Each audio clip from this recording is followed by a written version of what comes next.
Hello friends, स्वागत है आपका हमारे YouTube channel Sohan coaching centre में। आशा करता हूँ कि सभी लोग स्वस्थ होंगे, मस्त होंगे और अपनी पढ़ाई भी अच्छे से कर रहे होंगे। ये आज हम कर रहे हैं क्लास 10th का मैथ चैप्टर 4 द्विघात समीकरण। इससे पहले हमने चैप्टर 3 ऑलरेडी हम करा चुके हैं, जिनको आप देख सकते हैं चैनल पर लगा। और ये कैसा वीडियो रहना है, वन शॉट वीडियो रहने वाला है। एक ही पार्ट में हम पूरा कर रहे हैं। ये प्रश्नावली शुरू करने से पहले जो है हम इसका थोड़ा जो है बेसिक इन्फॉर्मेशन जान लेते हैं। प्रश्नावली कौन सी करेंगे आज हम? प्रश्नावली पढ़ेंगे हम 4 पॉइंट, इसके अंदर 1 प्रश्नावली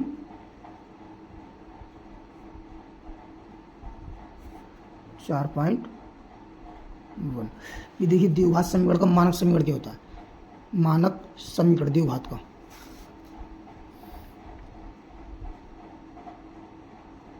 मानक समीकरण, जो द्विघात समीकरण होती है इसका मानक समीकरण होता है। देखिए, ये होता है ए एक्स स्क्वायर प्लस का वी एक्स प्लस सी बराबर 0 होता है। ये इसका मानक समीकरण होता है। जहाँ पर जो है ये शर्त होती है इसके लिए, ये ए का मान कभी भी जो है 0 नहीं होना चाहिए। अगर ए का मान 0 हो जाए तो ये द्विघात समीकरण नहीं कहलाएगी। ठीक है, ए का मान कभी भी 0 नहीं होना चाहिए। और जो है इसमें ये ए बी सी, ये क्या होगा? ए कोमा बी कोमा सी, ये क्या होते हैं, कहाँ से आते हैं? ये वास्तविक संख्या से आते हैं। वास्तविक, ये कैसे होंगे? वास्तविक संख्या, कभी भी इमेजिन काल्पनिक संख्या नहीं हो सकते। ठीक, ये वास्तविक संख्या है। देखिए, जैसे हम इसका उदाहरण ले लेते हैं। जैसे देखिए, एक उदाहरण से समझ लेते हैं। ये समझ ले ली समीकरण एक्स स्क्वायर माइनस का 5x प्लस का 3। तो आप कहेंगे, देखिए इसमें ए का मान कितना जाए, इसमें ये गुणा में कुछ नहीं है, 1 हो जाए। बी का मान यहाँ माइनस चिन्ह है, यहाँ प्लस चिन्ह है। तो देखिए हम इसे कैसे कर सकते हैं? इसे लिख सकते हैं एक्स स्क्वायर प्लस का -5 गुणा में एक्स प्लस 3 बराबर 0 इनके जरूर है, क्योंकि द्विघात समीकरण है। अगर खाली बहुपद होता द्विघात बहुपद तो इसके बराबर 0 नहीं आता। बहुपद में और समीकरण में यही अंतर होता है, समीकरण बराबर में 0 आता है। ठीक, तो यहाँ पर जो है ये मानक समीकरण के रूप को बन गया। तो यहाँ पर ए का मान 1 हो गया और बी का मान कितना जाएगा? -5। इसी प्रकार सी का मान लीजिए यहाँ भी माइनस होता तो उसमें हम प्लस लगा -3 कर लेते। ठीक, देखिए इसके बाद हम प्रश्नावली पे आते हैं। देखिए, यह है 4.1। ये कह रहा है कि जांच कीजिए कि क्या निम्न द्विघात समीकरण है, कि क्या निम्न द्विघात समीकरण है या नहीं है, ये हमें बतलाना। पहला सवाल है इसका, x + 1 का होल स्क्वायर बराबर 2 ब्रैकेट x + 3। ये पहला सवाल है। यहाँ शुरू करते हैं। पहला सवाल है, यह x + 1 का होल स्क्वायर बराबर कितना है? 2x - 3। 2x - 3। तो देखिए, द्विघात समीकरण है नहीं, जब तक हम इसे हल नहीं करेंगे, इसका स्क्वायर निकलेगा, हमें पता नहीं पड़ेगी, जानकारी नहीं मिलेगी। तो इसे हम देखिए, हम सूत्र लाते हैं a + b का होल स्क्वायर। ये हो जाएगा एक्स स्क्वायर प्लस 1 का स्क्वायर कितना होगा? 1 ही रहेगा। 1 का स्क्वायर 1 ही रहेगा, प्लस 2ab, यानी 2x गुणा 1, यानी 2 गुणा x और गुणा 1 बराबर, ये 2 के अंदर गुणा कर रहे हैं हम। देखिए, ये हो जाएगा 2x माइनस का 2 तिया 6। चूँकि हमने जो सूत्र लगाया है लिख देते हैं। देखिए, ये होता है a + b का होल स्क्वायर बराबर होता है a का स्क्वायर प्लस का b का स्क्वायर प्लस का 2ab। तो देखिए ये कितना जाएगा? ये हो जाएगा, देखिए एक्स स्क्वायर प्लस 1 प्लस का ये हो जाएगा कितना? 2 गुणा एक्स से करूँगा, 1 से करूँगा 2x। और देखिए इसे भी जो है इधर को ले आओ, ये माइनस का 2x से जाएगा इधर आकर, और ये -6 से जाएगा प्लस का 6 इधर आएगा, बराबर हो जाएगा कितना? 0। अब देखिए माइनस का 2x है, ये प्लस का 2x कैंसिल हो जाएंगे, और 1 और 6 कितने जाएंगे? जुड़ जाएंगे। ये हो जाएगा एक्स स्क्वायर प्लस 7 बराबर 0। अब इसे देखिए, आप कहेंगे कि मानक समीकरण में bx भी था, लेकिन इसमें bx नहीं है। तो हम क्या करेंगे, इसमें इसे कर लेंगे हम देखिए एक्स स्क्वायर प्लस 0x कर सकते हैं प्लस 7 बराबर 0। ठीक, तो ये क्या द्विघात समीकरण है। देखिए मानक समीकरण का रूप करना A X square plus B X square C X, तो हम लिख देंगे अतः दिया गया समीकरण द्विघात समीकरण है। अतः दिया गया समीकरण द्विघात समीकरण, दिया गया समीकरण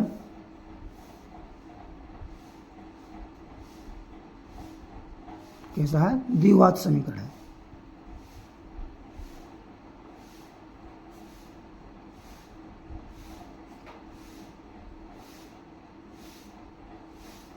समीकरण है। देखिए नेक्स्ट क्वेश्चन है हमारे पास, इसका दूसरा पार्ट क्या है। ये दिया है एक्स स्क्वायर माइनस 2x बराबर माइनस का 2 ब्रैकेट बंद और 3 माइनस एक्स। देखिए इसे हल करते हैं। इसका है पार्ट दूसरा। जो बच्चे वीडियो को पहली बार देख रहे हैं वो चैनल को सब्सक्राइब कर लें और जिससे कि आने वाली वीडियो का नोटिफिकेशन उन्हें मिलता रहे। देखिए ये दूसरा दिया है एक्स स्क्वायर माइनस का 2x बराबर है माइनस का 2 bracket 3 minus x, bracket 3 minus का एक्स। ठीक, इसे हल करते हैं। देखिए हो जाएगा एक्स स्क्वायर माइनस का 2x बराबर, ये माइनस 2 की हम 3 से गुणा करें तो माइनस का 6 हो जाएगा, माइनस 2 की माइनस एक्स गुणा माइनस माइनस क्या होता है प्लस गुणा हो जाता है, प्लस का हो जाएगा, ये हो जाएगा 2x। अब देखिए 2x हम इधर ले आते हैं इसे, ये हो जाएगा एक्स स्क्वायर माइनस का 2x माइनस इधर जाकर प्लस का हो जाएगा, प्लस का 6 और ये हो जाएगा माइनस का 2x बराबर कितना हो जाएगा 0। इसे हल कर लेते हैं। राहु एक्स स्क्वायर देखिए माइनस 2x और माइनस 2x माइनस का हो जाएगा 4x प्लस का 6 बराबर 0। देखिए मान द्विघात के मानक समीकरण का है A X square plus B X plus C के रूप का है। लिख देंगे अतः दिया गया समीकरण द्विघात समीकरण है। अतः दिया गया समीकरण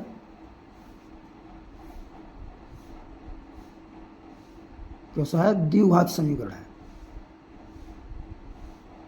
चूंकि x के अधिकतम घात इसमें 2 है, द्विघात समीकरण है। इसे द्विघात क्यों कहते हैं, क्योंकि इसमें x की अधिकतम घात जो है 2 है, इसलिए हम इसे को द्विघात समीकरण कहते हैं। अब देखिए तीसरा क्वेश्चन, इसका तीसरा पार्ट है x माइनस 2 एक्स प्लस 1 और x माइनस 1 और x प्लस 3। यह है इसका तीसरा पार्ट। क्या दिया हमें x माइनस 2 एक्स प्लस 1 यानी x माइनस का 2 और x प्लस का 1। ठीक, बराबर में है x minus 1 x plus 3, x minus का 1 और x प्लस का 3। देखिए इसके हम अंदर गुणा कर देंगे तो x करेंगे x के जाएगा एक्स स्क्वायर प्लस 1 की x है प्लस का x हो जाएगा, माइनस का 2 की गुणा x करेंगे 2x हो जाएगा, माइनस 2 की गुणा प्लस 1 से करेंगे तो जाएगा माइनस का 2 बराबर x की एक्स स्क्वायर प्लस का 3x हो जाएगा और माइनस 1 की करेंगे तो माइनस का x और माइनस का माइनस 1 3 से माइनस का 3। तो देखिए मैं एक साइड ले आते हैं, सब कुछ कट रहा है, एक साइड ले आओ। देखिए यहाँ एक्स स्क्वायर से एक्स स्क्वायर कट जाए, क्योंकि जब बराबर में होते हैं और चिन्ह समान होते हैं तो संख्या कट जाती है। तो देखिए इसे जोड़ेंगे हम पहले, इसे चलो जो है अभी चलो एक साइड ले आते हैं हम पहले। देखिए 2x जो है 2x में से जो है माइनस 2x में प्लस का x जोड़ेंगे कितना चाहे माइनस का x और माइनस का 2 ये है माइनस 2। अब देखिए ये जो है माइनस का इधर को ले आओ इसे, माइनस का 3x और ये प्लस का x आएगा प्लस x और ये प्लस का 3 बराबर आ जाएगा कितना 0। ठीक, तो देखिए इसे जोड़िए, माइनस एक्स और माइनस, देखिए ये माइनस एक्स है और ये प्लस एक्स है, ये कैंसिल हो जाएगा, ये कितना माइनस 3x और 3 में से 2 जाएगा तो 1, यानी माइनस 3x प्लस का 1 बराबर 0। तो देखिए क्या द्विघात समीकरण है, क्योंकि इसमें एक्स स्क्वायर का गुणांक नहीं है। हमने कहा द्विघात समीकरण के लिए जो है एक्स स्क्वायर गुणांक कभी भी 0 नहीं होना चाहिए, ए जो का मान कभी भी 0 नहीं होना चाहिए, तो ये द्विघात समीकरण नहीं है। लिख देंगे क्या, अतः दिया गया समीकरण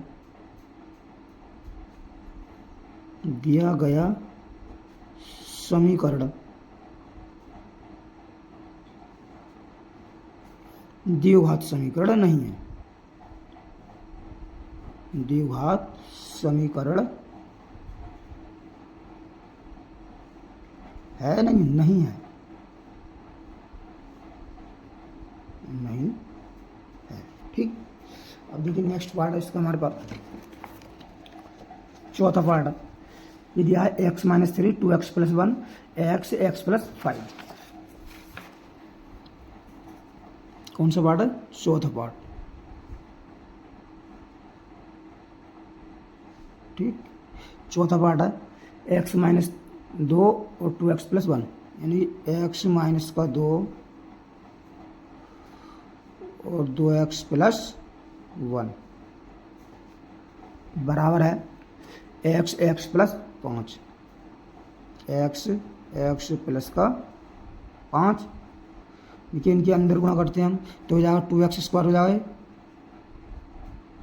2x स्क्वायर प्लस का x हो जाएगा, माइनस का 2 दूनी 4x हो जाएगा और माइनस का 2 हो जाएगा बराबर, ये करेंगे तो हो जाएगा x स्क्वायर प्लस का हो जाएगा 5x।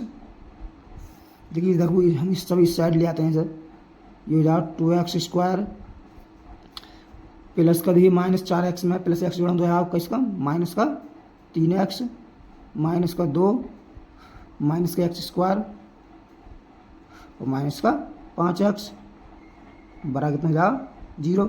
देखिए 2x स्क्वायर में से x स्क्वायर जाएगा, कितना बचेगा x स्क्वायर बचेगा, माइनस 3x है और माइनस 5x, माइनस का 8x हो जाएगा, माइनस का 8x माइनस 2 ऐसे हो जाएगा बराबर 0।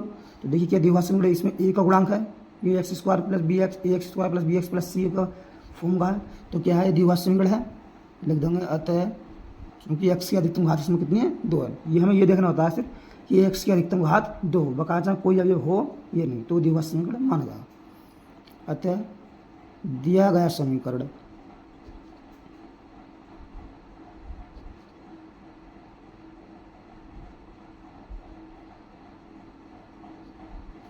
द्विघात समीकरण है।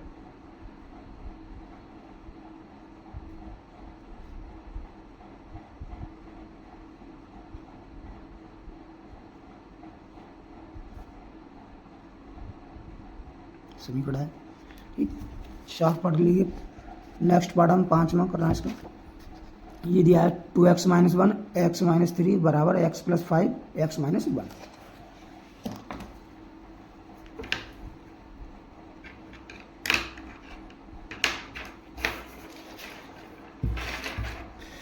कौन सा पार्ट है इसका 5वां। ये दिया हमें 2x minus 1 x minus 3, 2x minus का 1 और x माइनस का 3 बराबर कितना है x plus 5 x minus 1, x plus का 5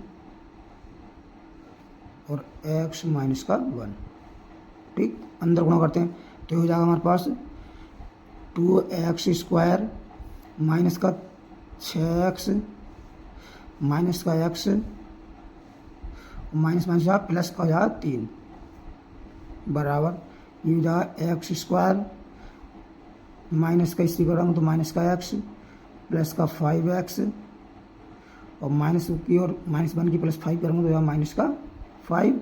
देखिए सब इसे इधर को ले आओ एक साइड तो हो जाएगा 2x स्क्वायर, देखिए 6x और माइनस x कितना माइनस का 7x प्लस का 3 माइनस एक्स स्क्वायर इधर आएगा। देखिए ये लिया चलो प्लस का एक्स और ये माइनस का 5x प्लस का 5, ठीक, बराबर आ जाएगा 0।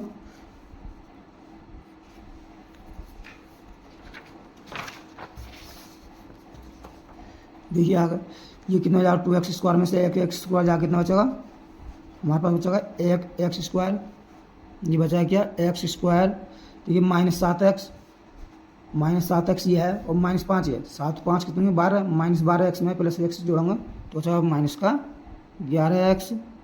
ये प्लस 3 ये है और 5 + 5 ये है, कितना हो जाएगा प्लस का 8 बराबर 0। तो क्या है ये दिया हुआ समीकरण, क्योंकि एक्स का लिखता हूँ घात 2 है इसमें, तो लिख दूंगा अतः दिया गया समीकरण दिया हुआ समीकरण है। अतः दिया गया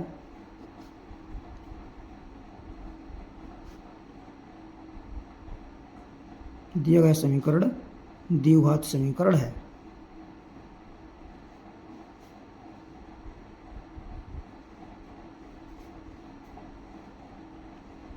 ठीक, इसका नेक्स्ट पार्ट पे चलते हैं।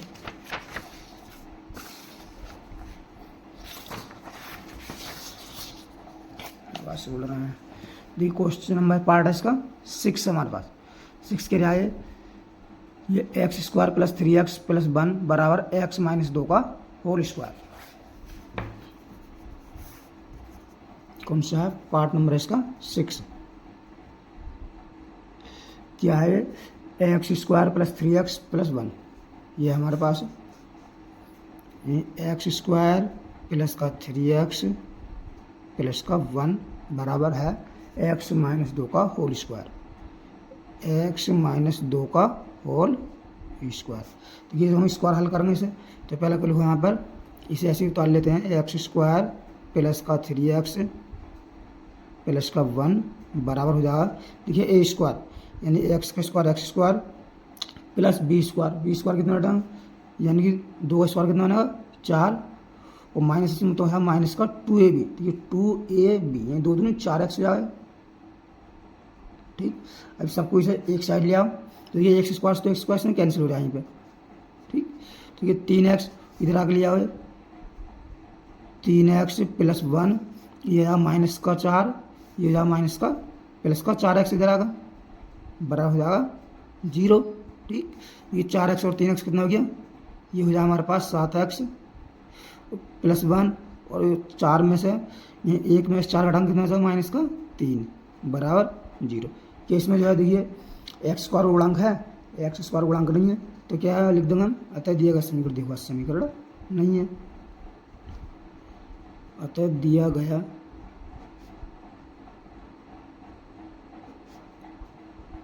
समीकरण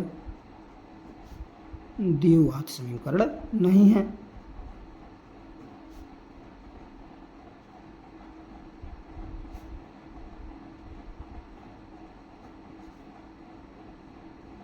ठीक, अब देखिए 6वां पार्ट बन गया। ये 7वां पार्ट इसका 7 में गिरा है x + 2 की घात 3 बराबर 2x bracket x square minus 1।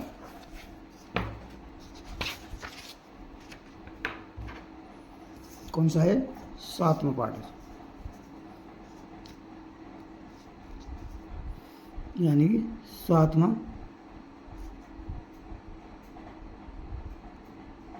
Part. क्या दिया है हमें, x + 2 का होल की क्यूब, x + 2 की होल क्यूब बराबर है 2x और x स्क्वायर माइनस का 1। देखिए a + b की क्यू का सूत्र आपको याद होगा, ये होता है देखिए इसमें लगभग 2 सूत्र में लिख देता हूँ यहाँ पर, a + b की होल क्यूब बराबर होता है a की क्यूब प्लस b की cube plus 3ab bracket a + b। ये आपको याद होना चाहिए, वो लगेगा a स्क्वायर माइनस का b स्क्वायर, ये बन जाए a + b bracket a minus का b। ये सूत्र यहाँ पर इस्तेमाल होंगे। देखिए इस हम खोलेंगे तो हो जाए a की क्यूब यानी x की क्यूब प्लस b की क्यूब प्लस का 3ab यही a का मान है x और b का मान है 2 और a प्लस बी a का मान कितना है ये x प्लस 2 बराबर 2x ऐसे आएगा, इसे खोल लो ये x प्लस 1 और हो जाएगा x माइनस का 1। ठीक, क्योंकि हम 1 को लिख लेंगे 1 का स्क्वायर। तो ये पहले इसे इन्हें हल कीजिए। ये आ जाए देखिए x की घात 3 प्लस 2 की घात 3 का मान कितना होता है 8 प्लस कितना आता देखिए 3 दूनी 6, ये जा 6x और प्लस x प्लस 2 इसे ऐसे ही रहने दो। ठीक, अभी इसे ऐसे ही रहने दो x प्लस 2 बराबर इसकी जो है 2x से ऐसे रहने दो इसे। इसकी देखिए इसकी तो हमने ये सूत्र खोल कर गलती करा, ये सूत्र नहीं खोलना चाहिए था हमें। चलो कोई बात नहीं, इसे हम पुनः ऐसे बना देते हैं। इसे कर देंगे एक्स स्क्वायर माइनस का 1। ठीक, क्यों सूत्र खोल कोई फ़ायदा नहीं है इसका, ये हमें खोलना नहीं बात है। तो देखिए इसे हो जाए एक्स की घात 3 प्लस का 8 देखिए 6x के अंदर गुणा करेंगे तो यार 6x स्क्वायर प्लस का देखिए 6 दूनी 12x बराबर इसके अंदर गुणा कीजिए तो यार 2x की घात 3 और ये कितना जाएगा माइनस का 2x। ठीक, बड़ा हो जाएगा 0। अब देखिए सब इधर को ले आइए इसे, ये जाए x की घात 3 प्लस का 8 प्लस का 6x स्क्वायर प्लस का 12x माइनस का यार 2x की घात 3 या प्लस का 2x बराबर 0। देखिए यह x की घात 3 यह है 2x की घात 3, जब एक में से हम 2 हटाएंगे तो कैसा माइनस का x की घात 3।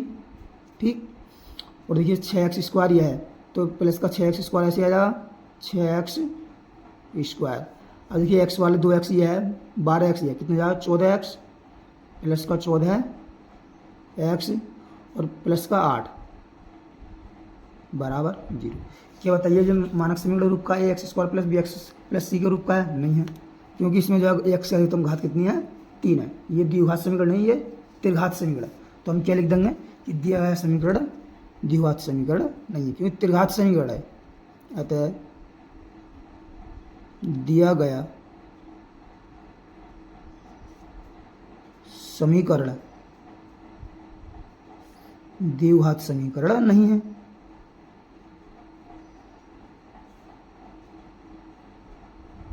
समीकरण नहीं है,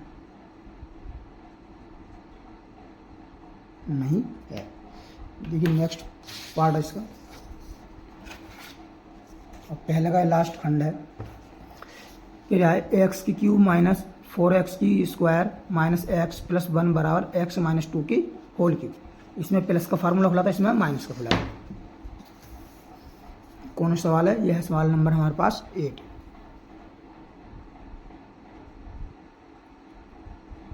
ये क्या है एक्स की क्यूब माइनस 4x स्क्वायर, यह है एक्स की क्यूब माइनस का 4x square minus x plus 1 minus का एक्स प्लस का 1 बराबर है एक्स माइनस 2 की होल क्यूब।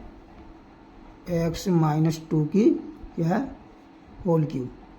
देखिए इसे हल करते हैं हम, इसे तो ऐसे ही उतार लेंगे एक्स क्यूब माइनस 4x की स्क्वायर माइनस का एक्स प्लस का 1 बराबर ये खोलेंगे ए माइनस बी की होल क्यूब। क्या होता है ए की क्यूब, यानी एक्स की क्यूब माइनस का इसमें चिन्ह माइनस से चलता है सिर्फ 2 की क्यूब माइनस 3ab 3 गुणा एक्स गुणा बी का मान कितना है 2 ब्रैकेट ए माइनस बी एक्स माइनस का 2।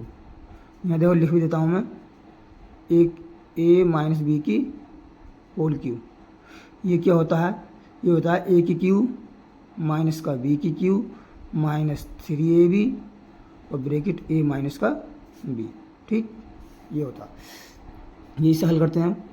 ये आ जाए हमारे पास एक्स की क्यूब माइनस का 4x स्क्वायर और ये माइनस का एक्स प्लस का 1 बराबर देखिए एक्स की क्यूब ये कितना आया माइनस 2 की क्यूब कितना होता है 8 माइनस का देखिए 3 दूनी 6x तीन तीन दूनी 6x और 6x के अंदर गुणा करेंगे तो जाएगा माइनस का 6x स्क्वायर, माइनस 6x और माइनस माइनस जाएगा प्लस 6 दूनी 12x।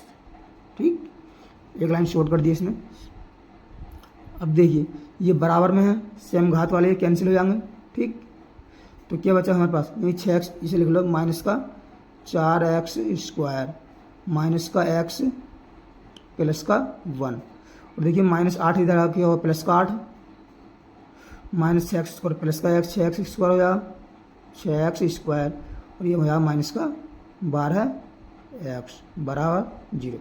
लिखिए एक्स स्क्वायर वाला लिखिए, ये 6x स्क्वायर ये 4x स्क्वायर, 6 में से 4 घटाएंगे कितना बचेगा 2x स्क्वायर, बचेगा हमारे पास 2x स्क्वायर माइनस x ये है और माइनस 12x कितना कितना हो जाएगा माइनस का 13x प्लस 1 और 8 कितना जाएगा प्लस का 9 बराबर 0। तो कैसा द्विघात समीकरण है, क्योंकि x का अधिकतम घात 2 है, लिख देंगे अतः दिया गया समीकरण द्विघात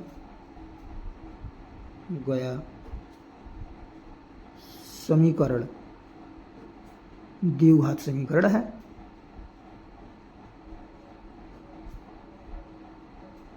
द्विघात समीकरण है, बस ये हमारे पास फाइनल इसका आंसर हो जाएगा। अब बढ़ते देखिए, पहले के हमने सभी खंड इसमें हल कर लिए। अब देखिए दूसरा करते हैं। दूसरा क्वेश्चन क्या रहा, निम्न स्थितियों को द्विघात समीकरण के रूप में निरूपित कीजिए। ये द्विघात समीकरण के रूप में निरूपित करना है, उन्हें हाल में नहीं करना। क्या रहा पे अलग पार्ट है इसका, एक आयताकार भूखंड का क्षेत्रफल 528 मीटर स्क्वायर है, क्षेत्र की लंबाई मीटरों में, क्षेत्र की लंबाई मीटरों में है, लंबाई चौड़ाई के 2 गुने से 1 अधिक है, यानी लंबाई जो है चौड़ाई से के 2 गुने से 1 अधिक है। हमें भूखंड की लंबाई और चौड़ाई ज्ञात करनी है, यानी ज्ञात नहीं करनी है, सिर्फ द्विघात समीकरण के रूप में निरूपित करना है। यह देखिए दूसरे का पहला पार्ट, ये क्या है, यही क्षेत्र की लंबाई चौड़ाई के 2 गुणों से 1 अधिक है। तो मान लेते हैं, माना क्या भूखंड की चौड़ाई, माना भूखंड की क्या चौड़ाई, मान लेते हैं कि चौड़ाई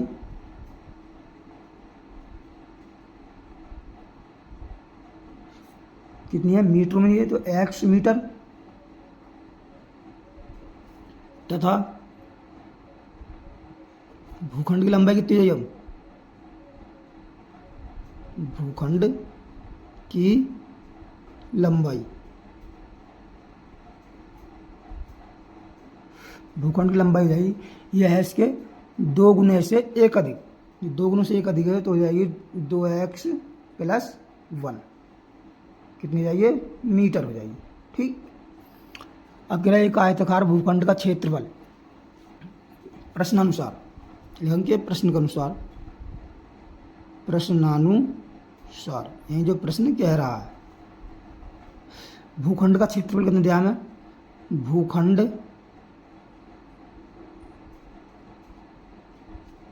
का क्षेत्रफल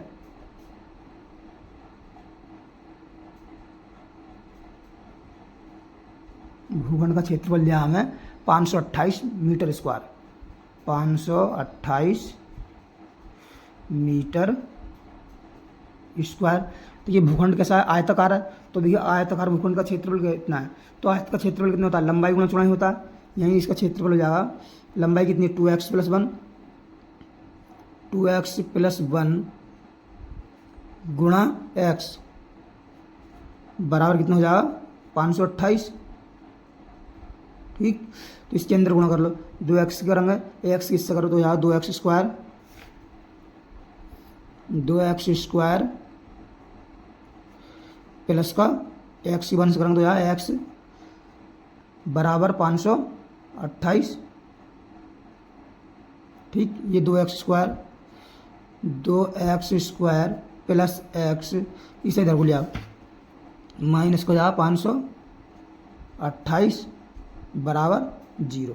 ठीक, तो ये देखिए क्या है कि निम्न स्थितियों को द्विघात समीकरण के रूप में व्यक्त कीजिए। सिर्फ बस इसका यही इसका फाइनल आंसर हो जाए, द्विघात समीकरण के रूप में होगी, क्योंकि द्विघात है नहीं, क्योंकि x की अधिकतम घात कितनी है, 2 है। ठीक, तो ये क्वेश्चन भी आसानी से बन गया।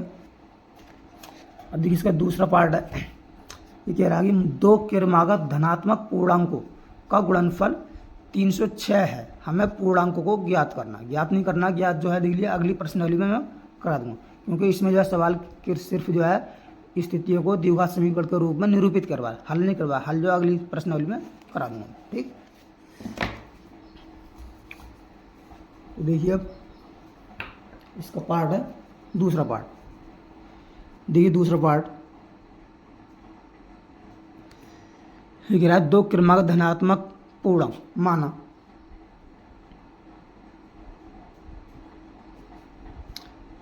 पहला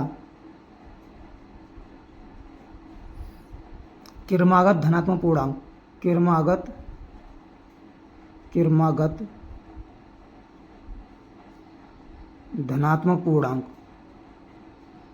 धनात्मक पूर्णांक, कितना x मान लिया, तथा दूसरा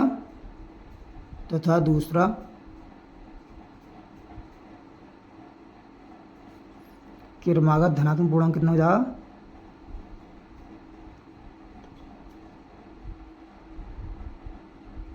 धनात्मक पूर्णांक कितना मान लिया हमने, x+1 मान लिया। और ये कह रहा है कि दो क्रमागत धनात्मक पूर्णांकों का गुणनफल। तो प्रश्नानुसार यह लिखेंगे हम, प्रश्नानुसार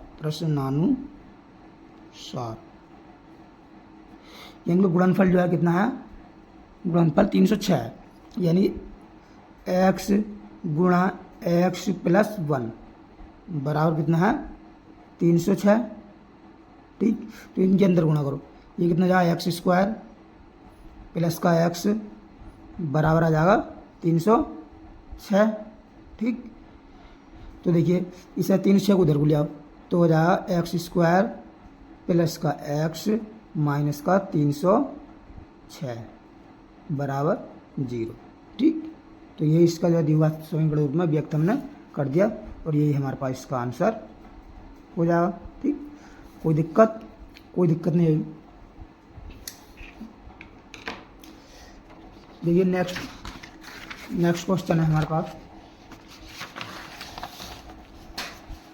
ये तीसरा क्वेश्चन। तीसरा है कि यार रोहन की माँ उससे 26 वर्ष बड़ी है। रोहन की माँ रोहन से कितनी बड़ी है, 26 वर्ष बड़ी है।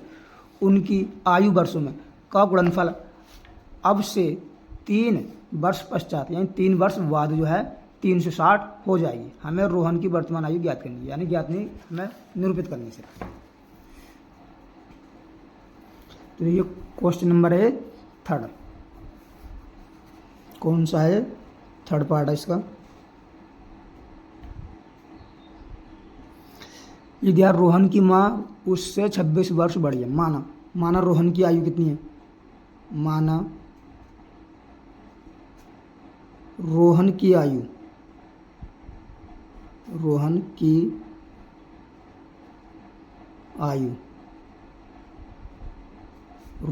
कितनी मान लेते हैं हम, x वर्ष, तथा रोहन की माँ की आयु, रोहन की माँ की आयु, क्योंकि रोहन की माँ जो है रोहन से कितनी बड़ी है, 26 वर्ष बड़ी है, तो कितने जाएगी, x+26 वर्ष। ठीक, अब प्रश्नानुसार क्या कह रहा है, यानी कि 26 वर्ष बड़ी है, आयु गुणनफल, उनकी आयु का गुणनफल अब से 3 वर्ष पश्चात, ये 3 वर्ष पश्चात, देखिए 3 वर्ष पश्चात, ये लिखूंगा 3 वर्ष पश्चात क्या, रोहन की आयु रोहन की आयु कितनी हो जाएगी?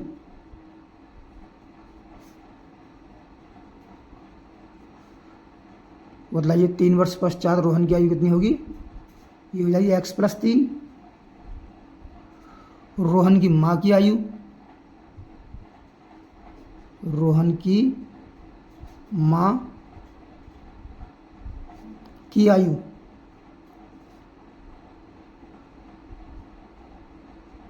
रोहन की माँ की आयु हो जाएगी कितनी है? x+26 है, तो हो जाएगी x+26 +3। ठीक, तो कितने जाएगा? x+29 हो जाएगा, x+29। कह रहा है 3 वर्ष पश्चात इनकी आयु का गुणनफल कितना है? 360। ये प्रश्न अनुसार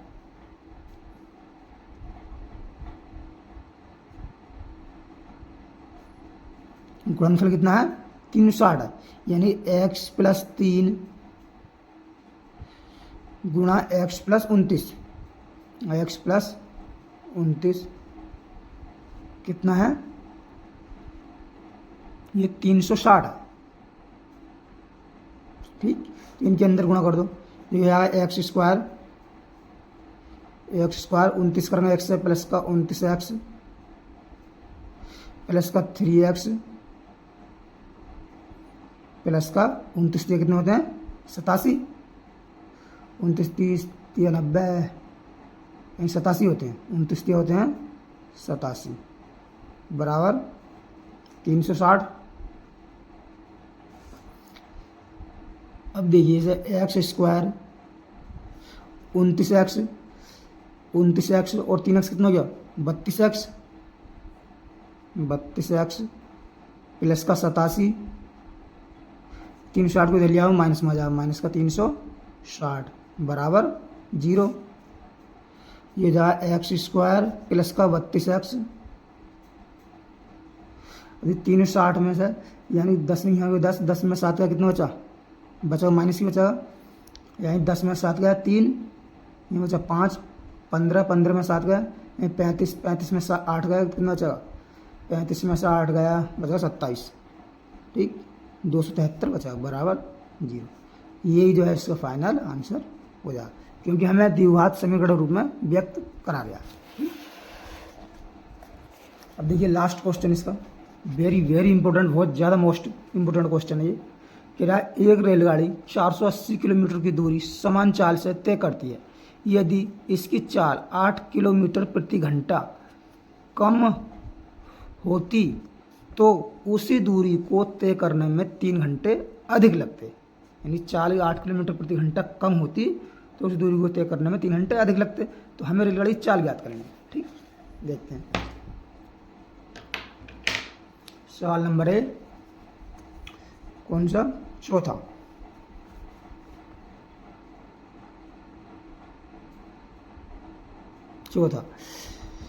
रेलगाड़ी की चाल,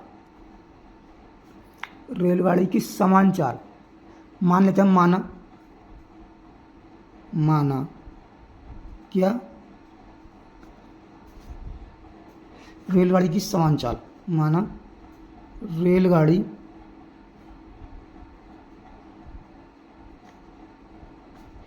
की समान चाल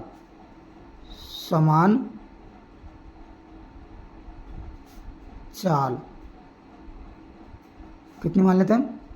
x मान लेते हैं, x किलोमीटर प्रति घंटा, किलोमीटर प्रति घंटा। तो किलोमीटर प्रति घंटा क्यों माना, मीटर प्रति सेकंड क्यों नहीं माना? क्योंकि इसमें देखिए दूरी हमें किलोमीटर में दे रखी है और समय घंटे में दिया है, तो हमने किलोमीटर प्रति घंटा मानी है। ठीक, इस और दूरी कितनी है? दूरी है 480 किलोमीटर, और दूरी कितनी है? 480 किलोमीटर। ठीक, किलोमीटर। तो यहाँ समय कितना आ जाएगा? समय क्या t1 मान लेते हैं इस समय को हम।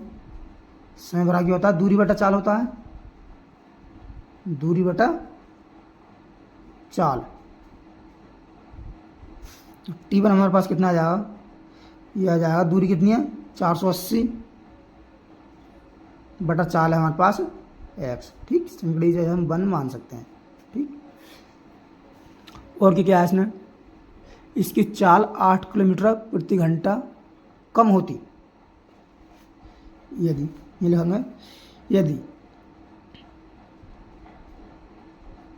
रेलगाड़ी की चाल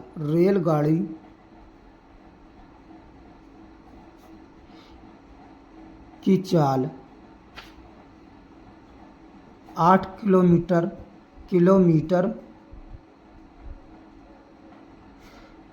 प्रति घंटा कम करने पर चाल कितनी होगी, करने पर चाल भी समान चले, 8 किलोमीटर ही 8 किलोमीटर कम कर दी तो कितनी हो गई, x माइनस 8 किलोमीटर प्रति घंटा,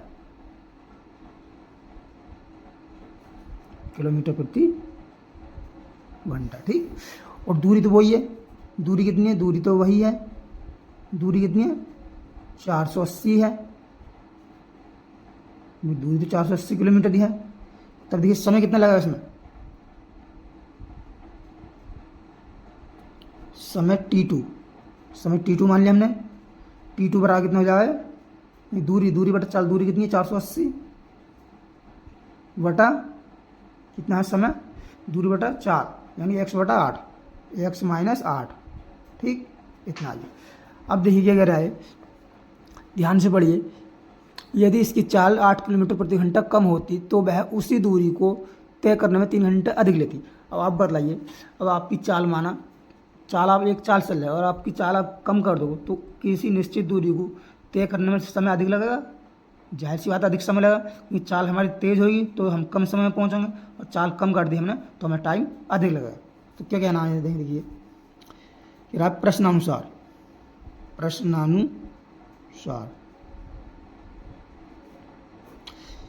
कितने लग रहा है, 3 घंटे अधिक लग रहा है जब हमें चाल कम कर रहा है तब, यानी कि t2 माइनस का t1 बराबर कितना है 3 घंटे, ठीक, 3 घंटे। t2 का मान रख दो कितना है 480 बटे x माइनस 8, ठीक, प्लस माइनस आएगा, माइनस इसमें 480 बटा x बराबर 3, इसे हल कर लो, कितना एलसीएम हो जाएगा x प्लस 8, यही x माइनस 8 और x आ जाएगा एलसीएम इसका, ठीक। देखिए x माइनस 8 से तो x माइनस 8 कॉमन हो जाएगा, ये 480 जो है इसे कॉमन ले लीजिए, पहले आप कॉमन ले रहे हो 480, चलो मतलब कॉमन 480 कॉमन ले लिया हमने पहले, सही, आसान है कैलकुलेशन, आसान, ठीक। यहाँ दोनों बस कॉमन आ जाएगा, 4 इससे ये कट जाएगा, हो जाएगा x माइनस का, ये बचेगा x माइनस का 8, ठीक, बराबर 3 बटे 1। देखिए जब आमने सामने होते हैं तो कट जाते हैं, 3 एकम 3 और क्या बार कटा, 3 एकम 3 और 3 छंग 18 और 3 0 0 यानी 160 बार कटा, तो यहाँ आ जाएगा 160 ब्रैकेट x, इसके अंदर गुणा करो माइनस x प्लस का 8, ठीक, बटे में इसकी गुणा कर दो, कितने जाएगा x स्क्वायर माइनस का 8x बड़ा कितना बचेगा 1 बचेगा। देखिए x से तो कट गया x, इसके बटे में 1 करके इसकी इससे गुणा करना है, इसकी इससे गुणा, ठीक। तो देखिए ये कितना हो जाएगा 8, 160 गुणा करना 8 से तो कितना हो जाएगा 16, 8 0 0 8 छंग 48 का 8 हाथ से लगा 4, 8 का मारा 8 4 12, ये जाएगा 1280 बराबर, ये जाएगा x स्क्वायर माइनस का 8x, ठीक। अब इसे इधर को ले आओ तो कितना हो जाएगा, ये जाएगा 0, इधर तो हो जाएगा 0 बराबर x स्क्वायर माइनस का 8x माइनस का 1280, ठीक। इसे इधर को पहुँचा दो, इसे इधर कितना जाएगा x स्क्वायर माइनस का 8x माइनस का 1280 बराबर 0, ठीक। ये इसका फाइनल आंसर हो जाएगा। कोई दिक्कत यहाँ तक? आशा करता हूँ कि पूरी पर्सनली अच्छे से समझ आएगी। अगर वीडियो पसंद आए तो वीडियो को लाइक करें और चैनल को सब्सक्राइब करें। धन्यवाद।